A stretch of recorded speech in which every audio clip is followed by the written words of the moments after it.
বিষয় হলো আমাদের নজিপুর গোলচত্র যে এখানে একটা বাথরুম করেছেন নজিপুর পৌরসভার সম্মানিত ইঞ্জিনিয়ার সাহেব, এটা সম্পূর্ণ ইসলাম বিরোধী এবং ইসলামকে অসম্মান করা হয়েছে এবং ইসলামে সম্পূর্ণ এটাকে বেয়াদব বলা হয়েছে, বেয়াদবি করা হয়েছে। ইসলামের যে দৃষ্টিকোণ থেকে এটা একবারে হারাম। এটা মক্কা এবং মদিনা এটা আমাদের কেবলা, সেই হিসাবে কেবলাকে এরা অসম্মান করছে। এটা আমরাকে তীব্র প্রতিবাদ জানাই এবং নিন্দা জানাই। এটা আমরা ইসলামের পক্ষ থেকে এটা মানি না, এটা আমরা মানব না। আমরা নজিপুরবাসী এই পাবলিক টয়লেটের বিষয়ে আজকে আমরা নজিপুর বাস স্ট্যান্ডে এসেছিলাম।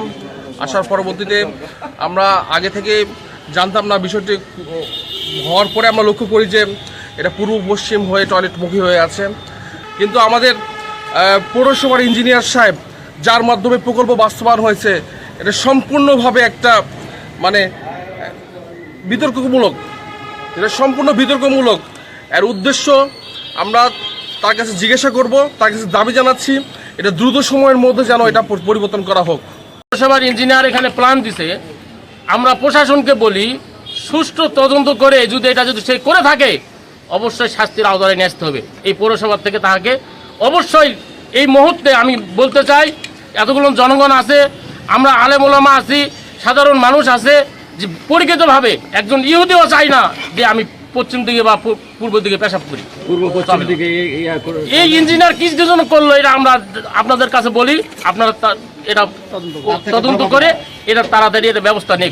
আজকে আমরা সবাই এখানে একত্রিত হয়েছি এই জন্যই যে আমরা এসে দেখলাম যে পৌরসভা থেকে যে কাজটা করা হয়েছে পাবলিক টয়লেটের, এটা ইঞ্জিনিয়ার কীভাবে প্ল্যান দিল এটা আমরা জানি না। কারণ আমরা জানি আমরা মুসলমান, আমরা পূর্ব পশ্চিম দিকে পেশাব করা এটা আমরা ঠিক মনে করি না।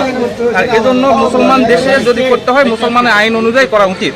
আর এই ক্ষেত্রে আমরা যখন দেখলাম যে না এটা ভুল করছে, আমরা তাদেরকে আপাতত আমরা ভেঙে দিয়েছি, সতর্কতামূলক ভেঙে দিয়েছি, তারা যেন এটা দ্রুত ব্যবস্থা নেয়, এটাই আমাদের। এজন্য আমরা